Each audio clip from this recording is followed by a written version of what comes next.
Muito bom dia, comunidade CL. Seja bem-vinda para mais uma edição do Desperta ICL. Hoje comigo, César Calejon, nosso queridíssimo Leandro Demori. Ainda está se recuperando de uma questão pessoal que ele precisou de algum tempo para reorientar. Ele pediu para dizer que está tudo bem com ele, não se preocupem. Daqui a pouquinho, Demori estará de volta no comando aqui do Desperta ICL. Ele está se reorganizando lá e está tudo bem com ele, tá bom? Gente, hoje, segunda-feira, dia 12 de agosto, agora precisamente 7h01 da manhã, estamos no ar pelas nossas redes do ICL, do Eduardo Moreira e do próprio Leandro Demori no YouTube e pelas nossas redes afiliadas de rádio e televisão para o Brasil todo e, por que não dizer, para o mundo todo, né? Muito bom dia, então, para você que está agora acordando, que está ainda na sua cama, que já está aí preparando o café, que está me escutando no radinho, indo para o seu trabalho, ou me escutando do seu carro. Vamos lá, porque tem muita coisa para a gente trabalhar hoje, tá bom? Gente, vou começar aqui com o tempo. Esfriou muito, né? Então, ciclone extratropical impulsiona frente fria e deixa mar agitado no sul e no sudeste. A temperatura caiu no Brasil inteiro, mas aqui para o sul e sudeste tem ainda ciclone extratropical, tá? Então a semana começa fria e sem previsão de chuva entre sul de Minas e o extremo sul do país. Essa notícia está publicada na CNN, é da colega Letícia Cassiano, tá? Então, o ciclone extratropical em alto mar irá intensificar o frio hoje, segunda-feira, em boa parte do sul-sudeste, em toda a região sul. Segundo o clima-tempo, o sistema não trará chuva, mas carrega uma nova massa de ar polar que manterá as temperaturas baixas até amanhã, terça-feira, dia 13. Em algumas cidades do Rio Grande do Sul, no centro e norte de Santa Catarina e no sul do Paraná, há chance de geada. Junto a isso, do litoral gaúcho ao carioca, o mar deverá ficar bastante agitado, mas sem previsão de chuva, tá? Então, só trazendo essa atualização do tempo aqui para vocês. E então, sul-sudeste com bastante frio, pelo menos entre hoje e amanhã. Quarta-feira deve começar a esquentar, até o fim dessa semana a gente já deve ter uma temperatura parecida com o que a gente vinha registrando antes do começo dessa frente fria que chegou ao Brasil aí por volta de sexta-feira, sábado, tá? Há uns 2, 3 dias. Na metade norte do Brasil deve ter muita umidade, o clima fica um pouco diferente no norte e nordeste do país.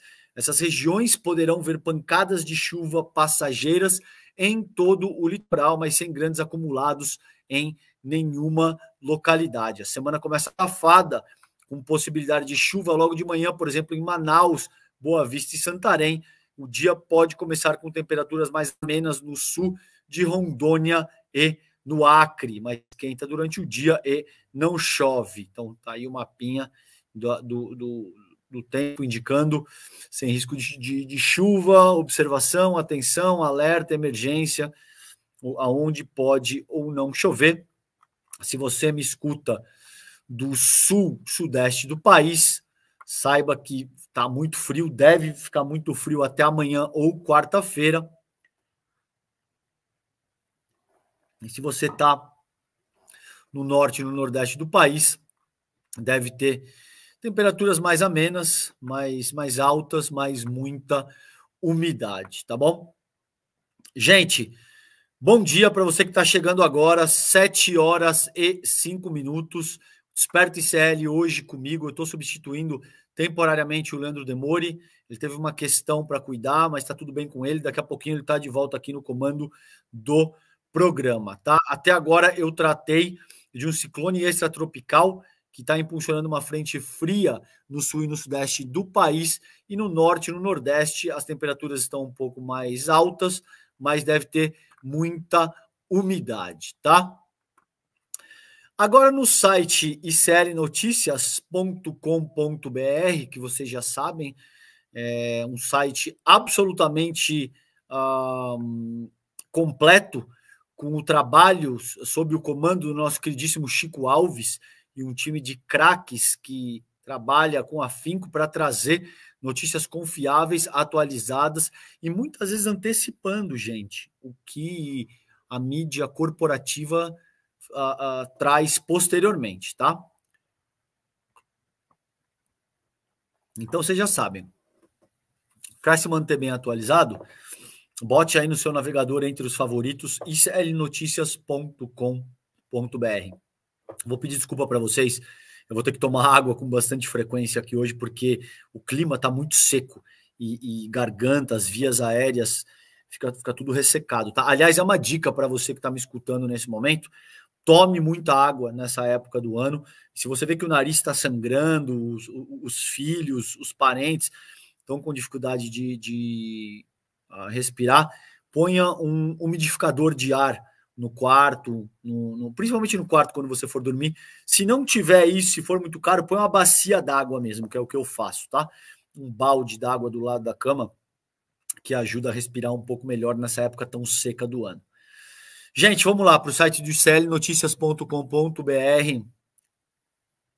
Olimpíadas, mulheres são maioria entre medalhistas do Brasil, homens dominam direção do COB. Veja que curioso, né? As mulheres trazem as medalhas, os homens dominam a politicagem. Brasileiras são responsáveis por 12 das 20 medalhas do país e apenas elas conquistaram ouro em Paris. Isso é notável, né, gente? Isso é muito notável, porque, veja, é difícil não correlacionar isso com tudo que fez o bolsonarismo ao longo dos últimos anos no Brasil. Muita gente diz, poxa, Calejão, você está politizando tudo, não é por aí. Veja, tudo é absolutamente político, gente. Se você quer explorar um determinado aspecto, se você quer falar a respeito de um determinado tema ou não, isso é outra coisa. Porque todo mundo tem o direito. Eu não quero falar desse tema, não me interessa explorar isso com fulano ou com cicrano, e tudo bem, a vontade da pessoa deve ser respeitada. Agora, tudo é absolutamente político. Dos esportes a qualquer pequena determinação da vida social e política do país tem um aspecto fundamentalmente político. Não tem muito como escapar disso, não. Geralmente, as pessoas que te dizem isso, elas estão querendo evitar o debate por um sem número de motivos, tá bom? Mas tudo é absolutamente político. Então, veja. Esse texto é da colega Marta Medina, foi publicado originalmente no Brasil de Fato, tá? O destaque feminino no pódio brasileiro durante as Olimpíadas de Paris 2024 é incontestável. No total, as atletas brasileiras são responsáveis por 12 das 20 medalhas conquistadas pelo país na capital francesa. Apenas mulheres conquistaram medalhas de ouro para o país. A Beatriz Souza, vocês viram no judô. A Rebeca Andrade, na ginástica artística, que foi a grande estrela olha, eu diria do time Brasil, mas eu te diria das Olimpíadas de uma forma mais ampla também, com aquela reverência, principalmente que a Simone Biles faz depois que a Rebeca Andrade vence a Simone Biles, que é amplamente considerada como a maior ginasta de todos os tempos, colocou a Rebeca aí numa posição de destaque, não só no time Brasil, mas no contexto olímpico de uma forma mais ampla, tá? E a dupla Ana Patrícia e Duda no vôlei de praia, que também levaram ouro. Na prata foram mais duas de Rebeca, além da vitória da Tatiana Weston Webb no surf. Já o bronze brilhou para Raíssa Leal no skate, Larissa Pimenta no judô e Bia Ferreira no boxe, tá? Apesar do protagonismo no quadro de medalhas da competição internacional, as mulheres seguem fora dos principais cargos de decisão do esporte no país. O Conselho de Administração, responsável por definir estratégias e orientar a direção do Comitê Olímpico do Brasil, é formado por 12 homens e apenas uma mulher, que é a Iane Marques. Tá?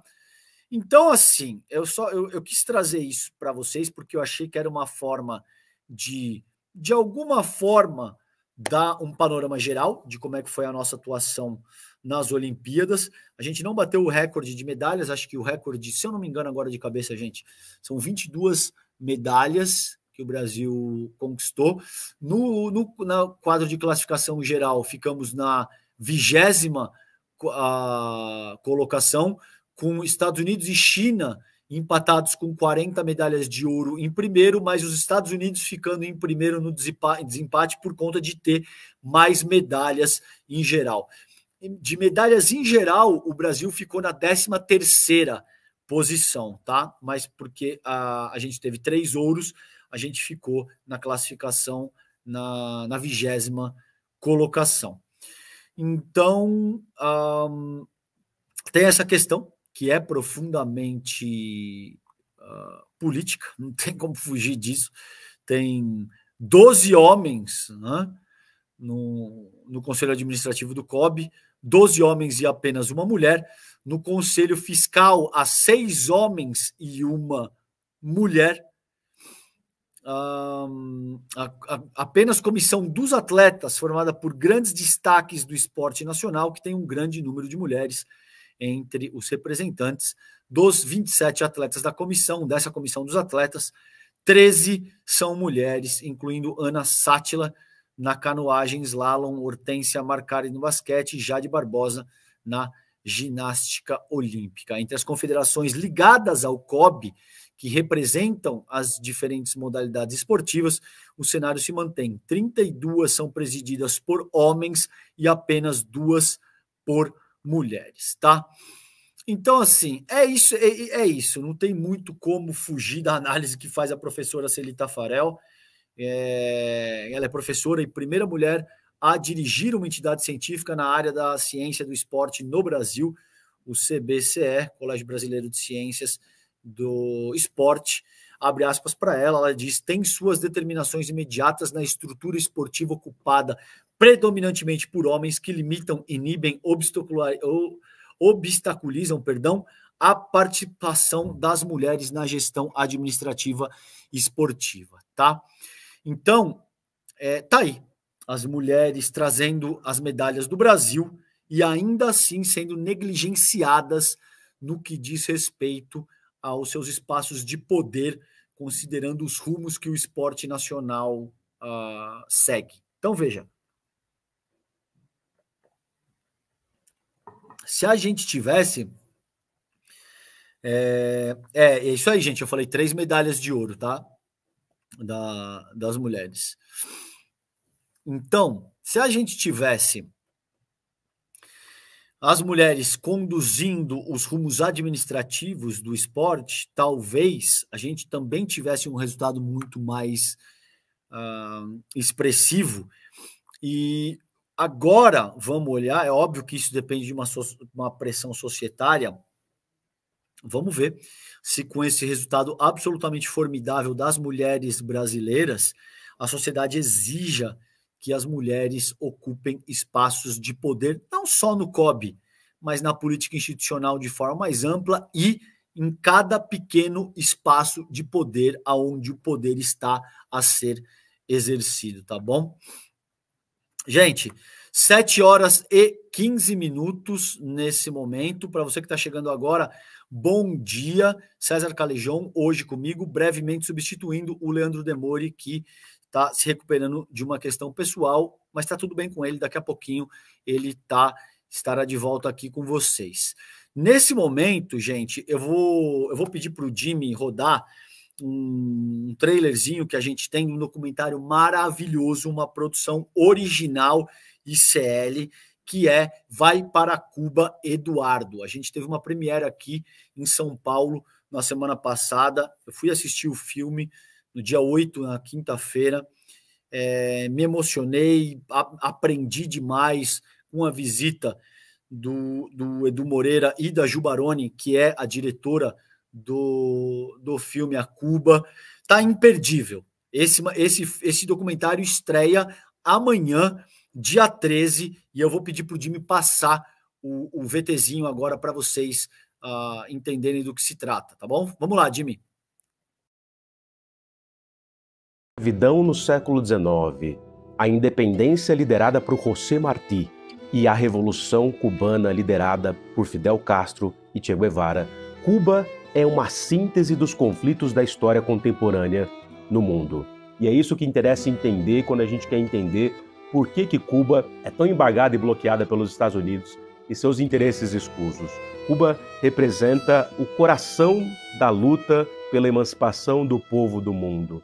Quando a gente passa pelas ruas de Cuba e não vê crianças dormindo na rua, quando a gente passa pelas ruas de Cuba e percebe que um homem negro, que uma mulher negra teve acesso à universidade, você começa a perceber que esse tipo de coisa é possível em qualquer lugar do mundo, caso não houvesse uma única barreira, a barreira do capital e da propriedade privada.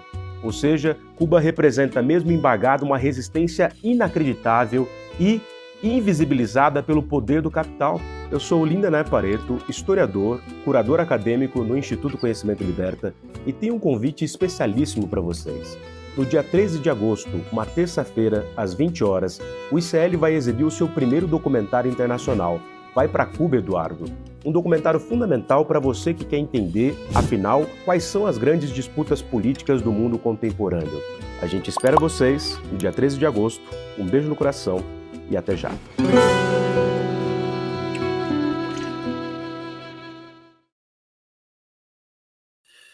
É isso aí, gente. Então, linda fala do Lindener, né? Então, que Cuba é o coração da emancipação popular no mundo, e efetivamente é por isso que Cuba assusta tanto.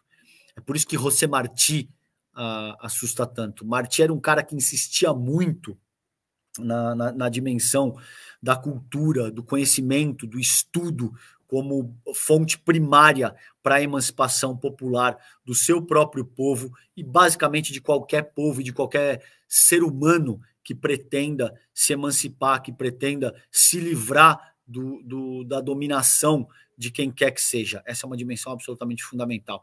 Então, tá aí, vai para Cuba, Eduardo, amanhã, 20 horas, é só se inscrever, gente. É de graça, o material está maravilhoso. Vocês vão adorar, eu tenho certeza, imperdível. Tá aí, tá? Então vale a pena demais assistir. Eu, particularmente, me emocionei, aprendi demais, tá? Imperdível o documentário que vai para Cuba, Eduardo, com direção da Ju Baroni, tá bom? Gente, voltando aqui para o site do iclnoticias.com.br, exclusivo, Delegacia de Homicídios omitiu provas para acobertar assassinos de Marielle, diz a Polícia Federal. Relatório entregue ao STF conclui que Giniton e o comissário Marco Antônio de Barros Pinto agiram para obstruir investigações, tá? Esse texto foi publicado no nosso site no sábado,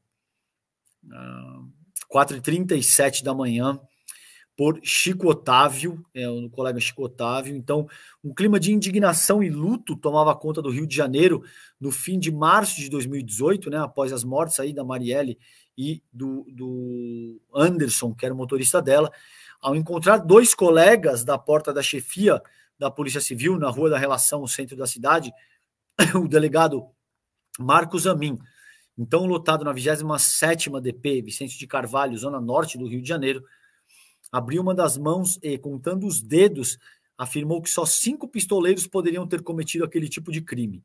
Tenente João André, Batoré, Major Ronald, Capitão Adriano Elessa. Tá? O Adriano, vocês lembram, né? Aquele que foi executado na Bahia, lá em condições bastante suspeitas também, e tinha uma relação muito profunda com a própria família Bolsonaro, como o Lessa também tinha, o Rony Lessa tem uma relação muito profunda com a família Bolsonaro, inclusive, também, tá?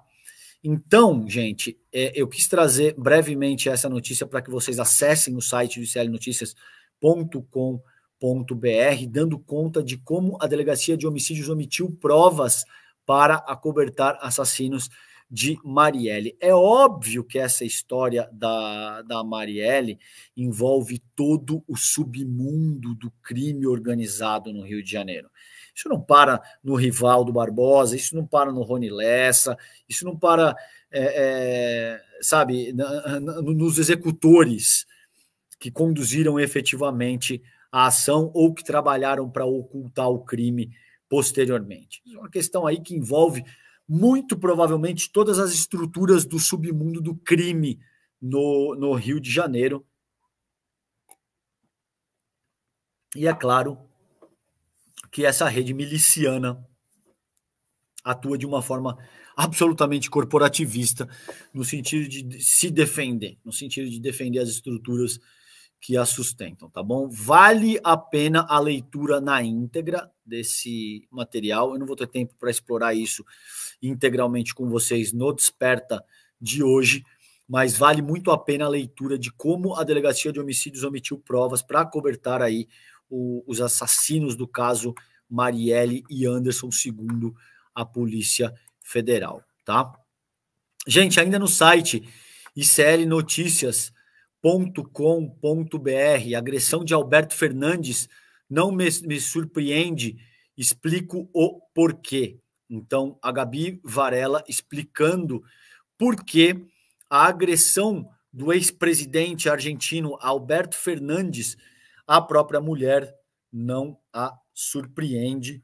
É um texto duro, difícil muitas vezes, um debate difícil muitas vezes, mas que tem que ser feito. Ela argumenta na linha fina aqui que, embora estejamos do mesmo lado da trincheira, homens progressistas também são potenciais abusadores. Então, é uma reflexão que a nossa querida Gabi Varela faz aqui.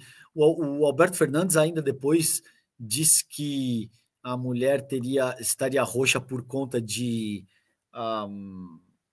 procedimentos estéticos que ela teria feito. Enfim, um negócio absolutamente estarrecedor, estapafúrdio, cretino e complicadíssimo, porque vem de um ex-presidente da República e a agressão aconteceu enquanto ele estava à frente da própria presidência da República. A gente sabe que isso não é um caso isolado, a questão não está restrita ao Alberto Fernandes, e como a Gabi muito bem pontua nesse artigo, independe de onde você esteja no espectro político e ideológico, existem homens agressores, assediadores, estupradores, em basicamente em todas as searas da atividade humana e de todos os vieses ideológicos possíveis. Por isso que é importante lançar a luz sobre essa questão, é importante debater esse tema, e é importante que vocês leiam esse texto forte, contundente da nossa querida Gabi Varela, tá bom? Lá no site do ICL, noticias.com.br. E veja como existe uma relação com tudo isso que eu trabalhei até aqui, né?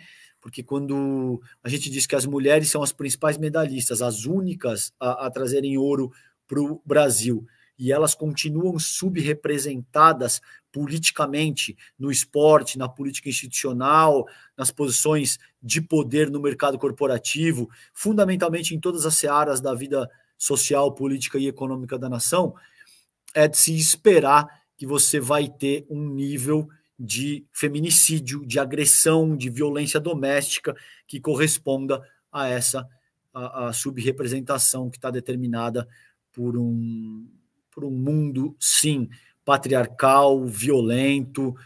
Não tem como fugir a essa análise, tá? A nossa sociedade é uma sociedade profundamente misógina, machista, que enaltece uma cultura do estupro, e infelizmente isso é algo que a gente ainda vai ter que trabalhar por muitos e muitos e muitos anos, décadas, e a perder de vista o tamanho dessa luta, mas é importante que todo mundo que estiver disposto a lutar se engaje nesse contexto, nessa batalha.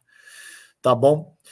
Gente, ainda aqui então no site do iclnoticias.com.br tem esses destaques que eu já acabei de salientar para vocês. Das mulheres são maioria entre os medalhistas, mas os homens dominam a direção do COB, como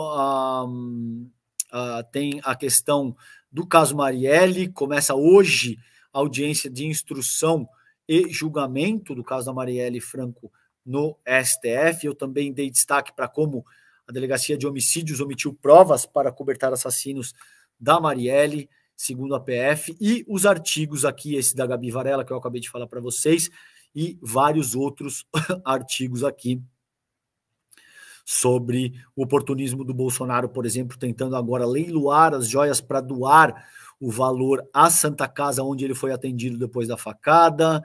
Um texto aqui do Chico Alves, dando conta da tempestade perfeita, o encontro das potestades 2, né? Falando do romance distópico da Atwood, que é o conto da Aya, que infelizmente no Brasil a gente parece avançar nessa direção. E os outros colunistas aqui, o Zé Sócrates, o Leonardo Boff, o Barciela, time de craques que a gente tem no ICL e no iclnoticias.com.br para vocês, tá bom? Gente, ainda considerando essa questão da agressão cometida pelo ex-presidente argentino, o Alberto Fernandes, contra a própria mulher em Sejô, eu trago um relato fortíssimo da Cristina Pereira, que aos 74 anos falou pela primeira vez sobre estupro sofrido aos 12 anos, né? Veterana da TV e do cinema brasileiro, protagonista de novo filme de Ana Muylaert, fez relato durante o Festival de Gramado. Esse texto é da Paula Soprana. Foi publicado ontem na Folha de São Paulo, 13h40. Eu optei, honestamente, gente, por não trazer a fala dela. Eu acho que a gente vai mostrar no N1, porque é muito forte. E ela está muito emocionada e ela chora. E existiu uma chance enorme de eu me emocionar, chorar também no ar e e ter problemas para continuar tocando o programa com vocês, tá? Então eu optei por trazer isso em texto. Eu acho que muito provavelmente a gente deve trazer a fala dela no N1, tá? A atriz Cristina Pereira, com carreira televisiva desde a TV Pirata e mais de 30 filmes na bagagem, gerou uma forte comoção ontem, domingo, ao relatar que foi vítima de um estupro aos 12 anos. Ela participava de um debate, então, no Festival de Cinema de Gramado, onde está para a estreia de O Clube das Mulheres de Negócios, o novo filme, então, da Muylaert, que estreia em novembro nos cinemas, abre aspas. É a primeira vez que falo isso em público. Fui estuprada aos 12 anos quando ia para a escola. Disse, surpreendendo o elenco e o público presente. Cheguei no colégio e ninguém se preocupou. Só queriam saber porque eu estava chegando atrasada, afirmou a atriz, começando a chorar. Isso para mim já é fortíssimo. Honestamente, é bem difícil trabalhar esse tema. Vamos lá. Ela relatou que ia para o colégio em São Paulo, estudando mentalmente para a prova de francês, quando o homem que fingia ser médico e que queria entregar uma suposta carta à escola, à rua, parou na rua e a estuprou. Segundo ela, na época, ainda não havia menstruado. Durante as filmagens, a atriz relatou o episódio à Muylaert, que levantou da cadeira para abraçá-la.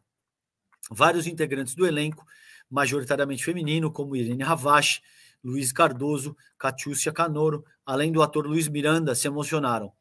Deixaram seus assentos e se uniram à atriz. Diz ela, é fortíssimo isso, tá?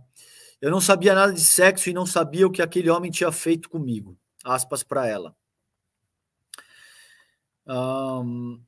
Tem uma fala, um trecho mais enfático que a Folha não colocou aqui, no qual ela se revolta considerando a turma do BBB, do boi, da Bíblia e da bala, né? E ela diz: eu contei para minha mãe, mas ela pediu que eu não falasse sobre isso, né? Então, assim, gente, é um relato profundamente corajoso, profundamente doloroso, e que denota o tamanho do estrago e do dano que isso causa na alma de uma mulher, porque ela foi violentada aos 12 anos de idade e ela falou pela primeira vez disso aos 74. Então, vocês imaginem que isso demorou 62 anos no aparelho psíquico da Cristina Pereira para que ela conseguisse falar pela primeira vez publicamente a respeito disso. Tá? Muito provavelmente a gente retoma isso ainda hoje no N1, mas o meu apelo aqui para você que me escuta nesse momento é converse. Converse com as suas crianças, escute, preste atenção para eventuais sinais e fique atento, porque de fato é algo muito, muito, muito doloroso e complicado que, por exemplo, para a Cristina Pereira levou 62 anos para que ela conseguisse falar publicamente a respeito disso, tá? Gente, 7 horas e 32 minutos nesse momento. Eu vou falar a respeito do trágico acidente que aconteceu com o avião da VoiPass.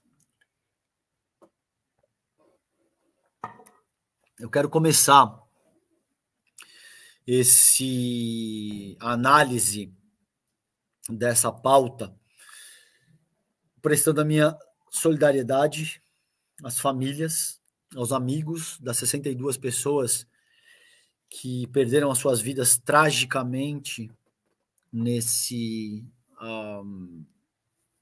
acidente. Obviamente, as investigações já estão em curso, isso leva um tempo. O que a gente sabe por conta dos acidentes trágicos ao longo da história da aviação é que geralmente acidentes dessa natureza envolvem múltiplos fatores. Geralmente uma série de coisas e de falhas ou de erros que resulta num acidente trágico dessa natureza, tá? Então, cabe parcimônia nesse momento. Eu vou trabalhar uma matéria com vocês a seguir, que foi exibida no Fantástico, da Rede Globo ontem, que dá conta de que se o avião tinha um problema, um dano estrutural. Isso consta num documento, não sou eu que estou dizendo. Foi um documento exibido pela própria Rede Globo no Fantástico, mas cabe ter muito cuidado. Cabe ter muito cuidado nesse momento, muita cautela. Ao que tudo indica, a tripulação era uma tripulação bastante experiente e a gente vai ter maior clareza do que aconteceu aí conforme a perícia possa fazer o seu trabalho, as pessoas envolvidas com a investigação efetivamente possam avançar para entender por que a gente teve esse evento absolutamente trágico, tá bom? Então, gente, com vítimas conhecidas da maioria dos moradores, Cascavel vive luto coletivo por acidente. O Brasil inteiro vive um luto coletivo por conta desse acidente.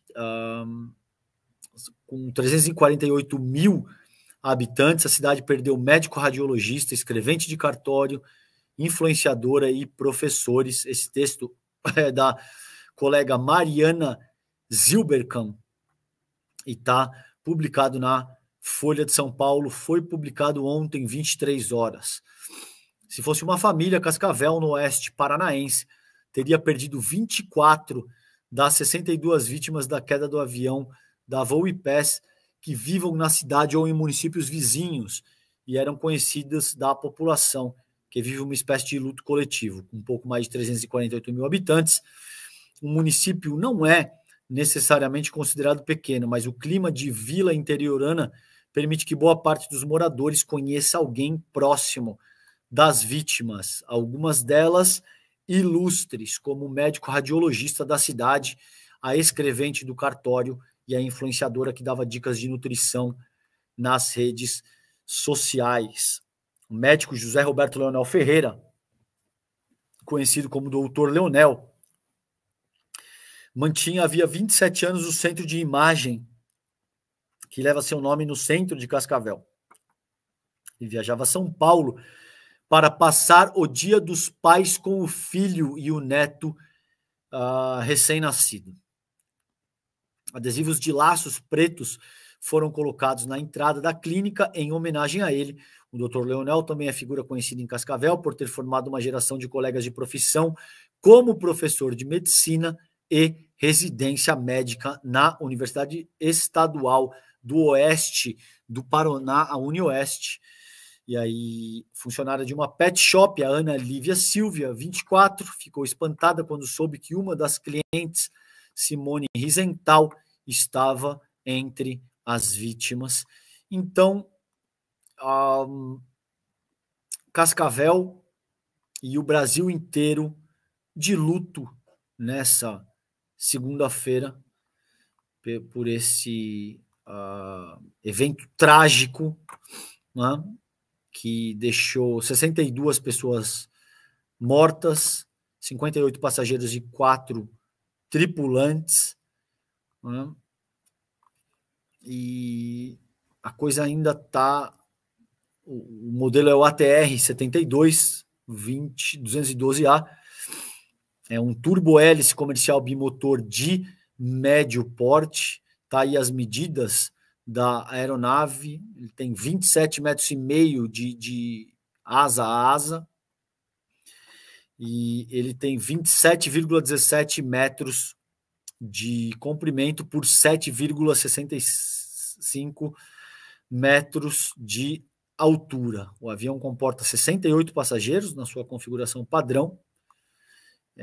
Especialistas dizem que é um avião bastante seguro para fazer rotas regionais e que, portanto,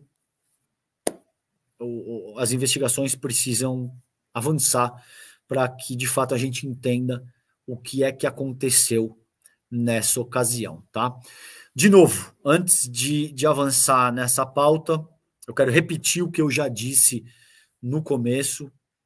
Eu, em nome do ICL, de todos os meus colegas, presto solidariedade, o meu respeito, os meus sentimentos às famílias, aos amigos das 62 vítimas que faleceram de forma trágica nesse acidente aéreo. Né? Então, todo o nosso carinho, as nossas orações, os nossos sentimentos estão com vocês num momento tão difícil, num momento de provação.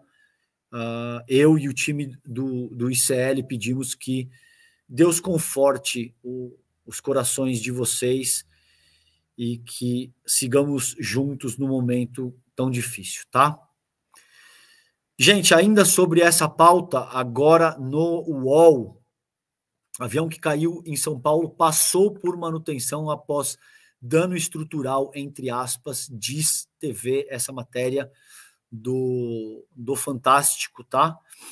Esse texto aqui é do UOL, foi publicado ontem, 23 horas e 14 minutos. O avião turbo-hélice, modelo ATR 72500 da Voo e Pass, que caiu em Vinhedo na última sexta-feira, passou por manutenção após sofrer um dano estrutural em março deste ano. A informação foi revelada pelo Fantástico ontem, domingo. O que aconteceu? A aeronave apresentou problemas estruturais recentes. Tá? Isso está tudo documentado, gente. Isso não é... opinião ou alguém querendo difamar e esse tipo de coisa, tá? Tudo isso está registrado em documentos.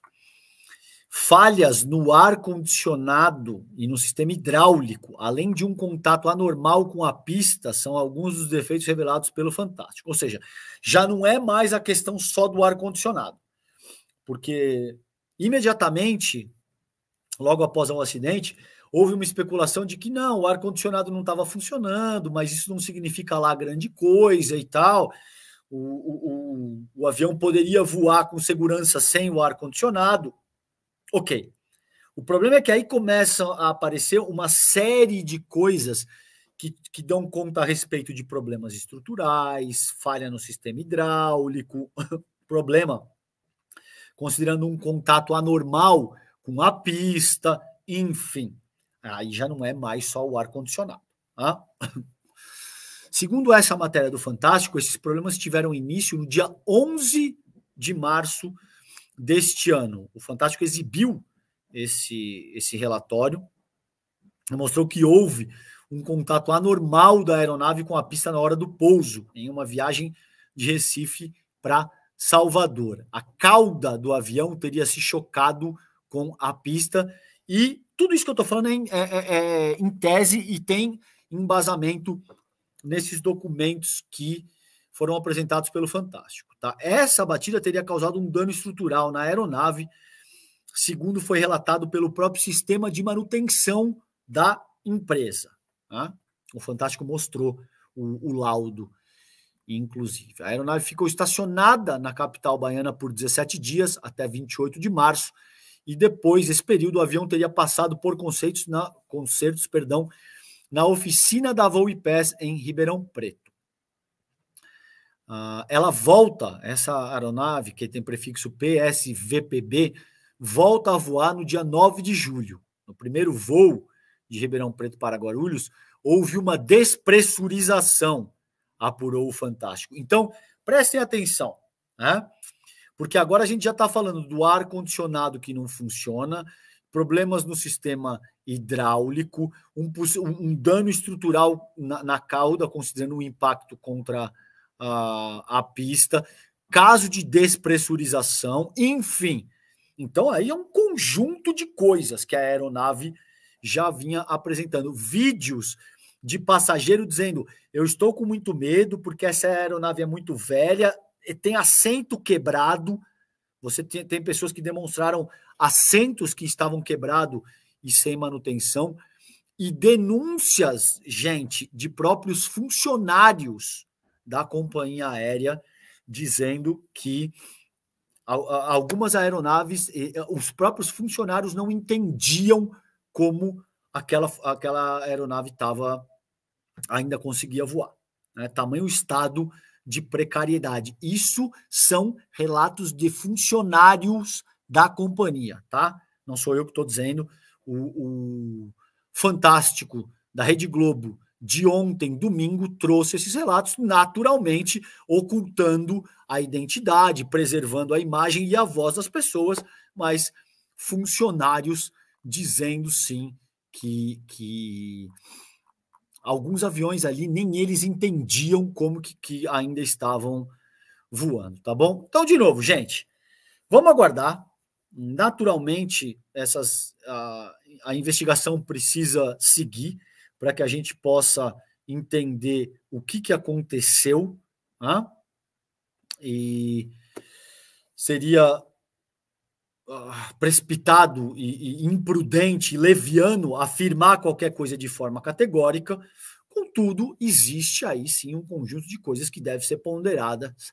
É isso aí que eu venho fazendo com vocês no Desperta de hoje, tá? Gente, um breve giro aqui pela questão da Ucrânia, da guerra da Ucrânia. E esse texto é do Globo, via agências internacionais em Kiev e Moscou. Foi publicado ontem, dia 11 18 horas e 42 minutos. Incêndio é registrado em central nuclear de Zaporizhia, mas sem risco de acidente. Ucrânia e Rússia trocam acusações. Moscou afirma que o local foi atingido por drone, mas Kiev diz que tropas de ocupação fizeram uma fogueira com pneus. Níveis de radiação estão normais, segundo as autoridades. Tudo isso é muito preocupante, né? Porque existe uma escalada das tensões em todo o mundo. A gente viu o que aconteceu, por exemplo, em Chernobyl. Se a gente tivesse um reator nuclear exposto, esse de Zaporizhia, por exemplo, isso muito provavelmente seria uma tragédia análoga à de Chernobyl. Né? É impensável o estrago que isso causa, não só para a região, mas para o mundo inteiro. Né? Em uma publicação no Telegram, o governador indicado pelos russos para a região de Zaporizhia, que é uma região que está sob o controle russo, o Yevgeny Balitsky, disse que, abre aspas para ele, como resultado de ataques contra a cidade de Enerhodar pelas Forças Armadas Ucranianas, houve um incêndio na central nuclear. Contudo, ele destacou que não há risco de acidente. Abre aspas para ele. Atualmente, todos os 6 reatores da usina estão em desligamento a frio. Não há ameaça de explosão de vapor ou outras consequências. A radiação de fundo ao redor da usina nuclear e da cidade de Enerhodar é normal, disse o Balitsky no Telegram. Funcionários do Ministério de Situações de Emergência estão trabalhando no local do incêndio, eliminando focos de incêndio. Segundo um representante da Câmara Cívica da Federação Russa, um órgão consultivo da sociedade civil, Vladimir Rogov, também ligado às autoridades instaladas por Moscou em Zaporizhia, o local foi atacado com um drone kamikaze ucraniano, lançado a partir de Nikopol, cidade controlada por Kiev. Para ele, se tratou de um ataque direcionado e deliberado. Abre aspas para o Rogov no Telegram. Esse é outro exemplo da manifestação do terrorismo nuclear em que o regime de Zelensky teve tanto sucesso com a aprovação da convivência e assistência do Ocidente. Segundo o Ministério de Situações de Emergência, equipes estão trabalhando para controlar a situação. Então, existe essa troca de acusações. O Zelensky aqui dizendo que os russos começaram um incêndio no território de Zaporizhia, na planta nuclear de Zaporizhia, e os russos dizendo que o ataque se deu por conta de um drone que teria sido enviado, um drone kamikaze, segundo os russos, teria sido enviado pelos ucranianos, tá? A tensão vai escalando, esse conflito já está indo aí para o segundo ano. Eu não sei de cabeça, não lembro exatamente de cabeça, mas acho que pelo menos esse conflito já dura 16 meses, algo assim. Daqui a pouco deve completar um ano. E a gente tem as tensões escalando, claro, com os investimentos e o apoio financeiro e militar do Ocidente na figura dos Estados Unidos, onde, curiosamente, não cai uma única bomba. Vocês já repararam isso? Não cai bomba.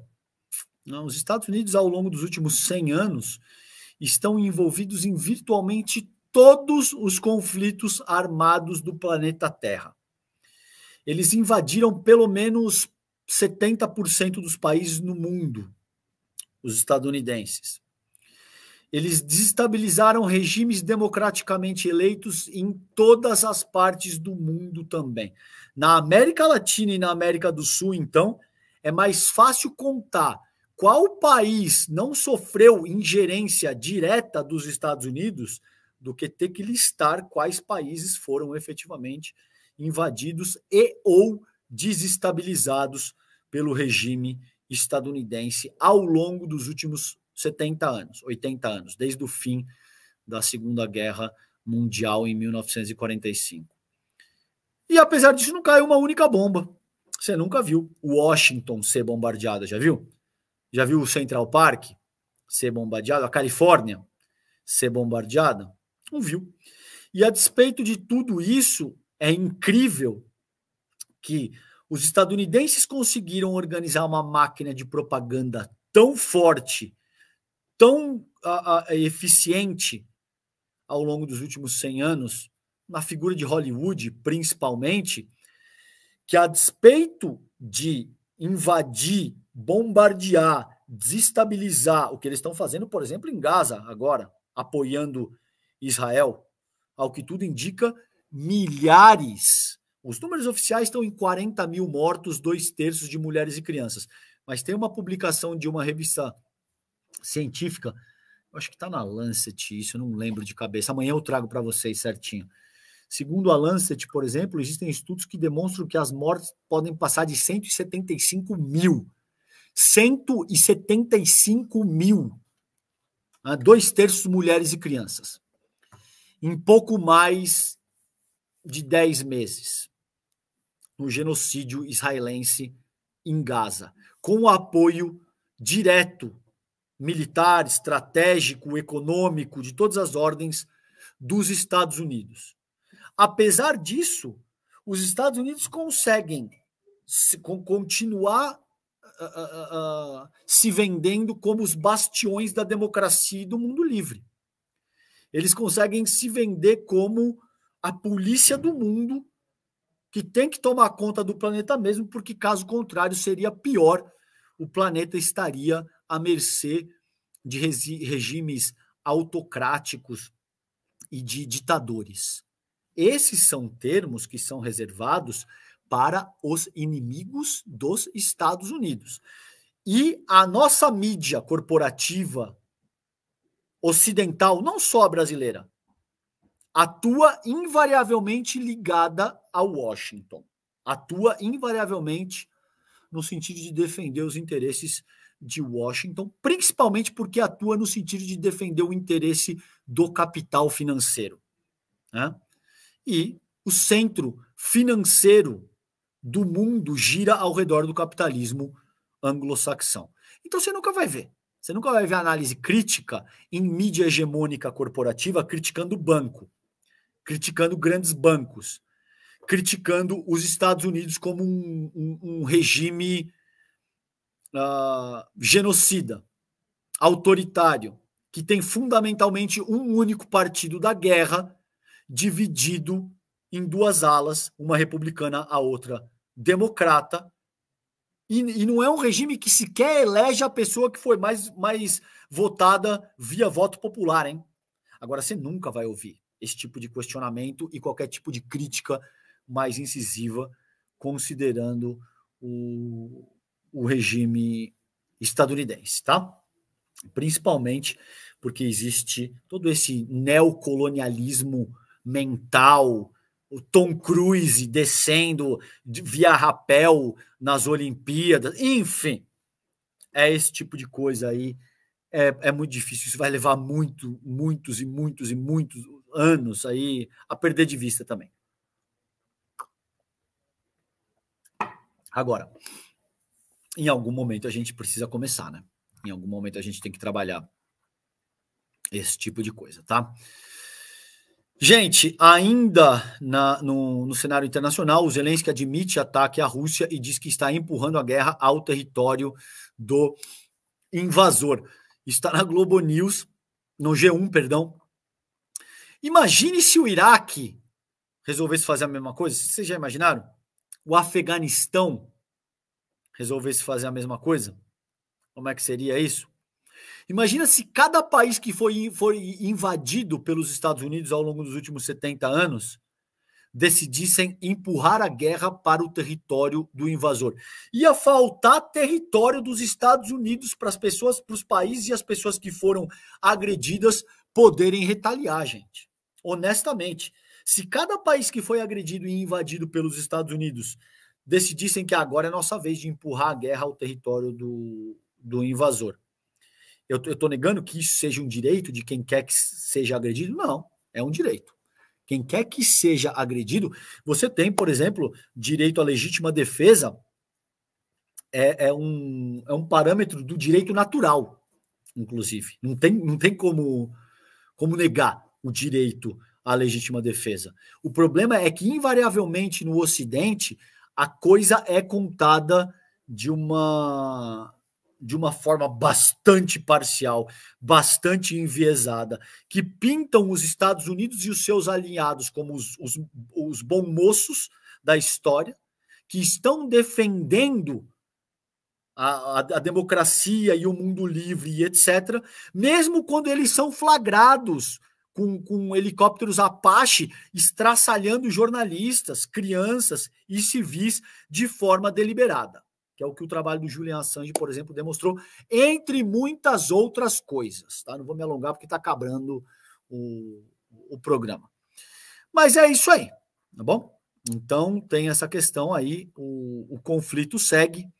Basicamente, russos e ucranianos, ou isso significa irmãs matando irmãs, irmãos matando irmãos, enquanto o tio Sam continua exercendo o controle geopolítico do mundo para não perder a sua posição imperial, que foi consolidada a partir do fim da Segunda Guerra Mundial e foi cristalizada com o fim do desmante com o desmante do campo soviético no começo da década de 90.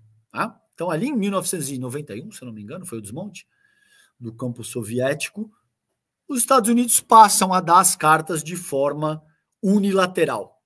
Isso está mudando agora. Eu sempre trago esse conceito aqui.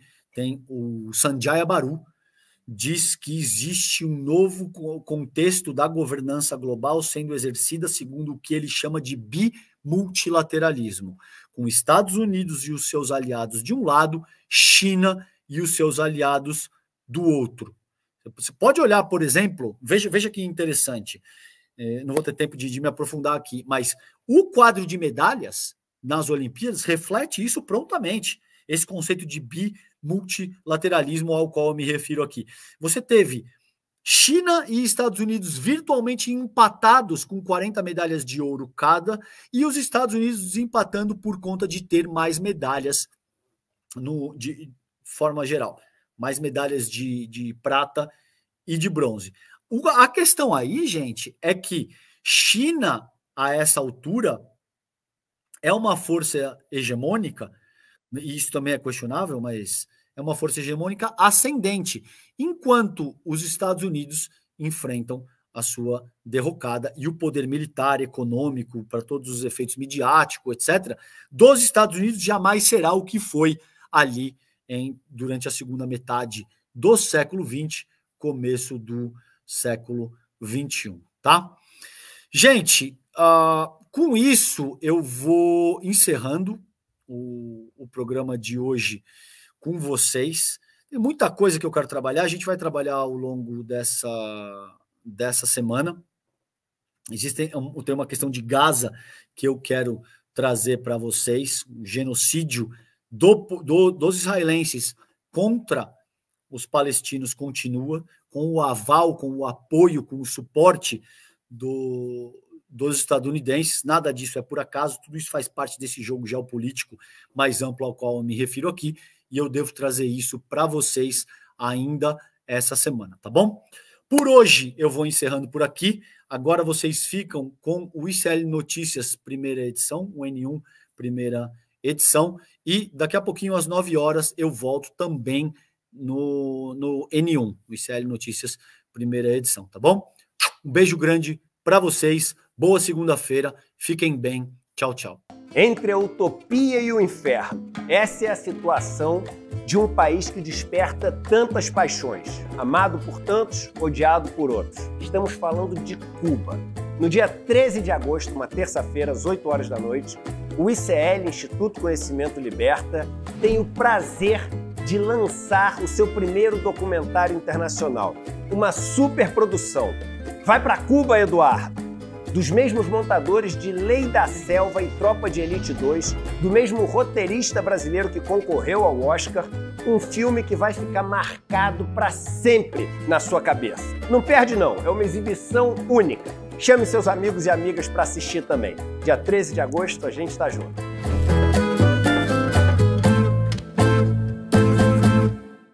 Olá, olá! Eu sou Lindener Pareto, historiador, professor aqui no Instituto Conhecimento Liberta e convido vocês, nosso grande público, a conhecerem o curso Monumentos à Barbárie, onde eu narro aqui as disputas pelo controle dos monumentos produzidos no espaço público, as memórias, as histórias, a contestação de personagens históricos controvertidos ao longo da história, não só do Brasil, mas também da história da humanidade. Conheçam o curso Monumentos à Barbárie e mais outros 200 cursos aqui conosco no Instituto Conhecimento Liberta.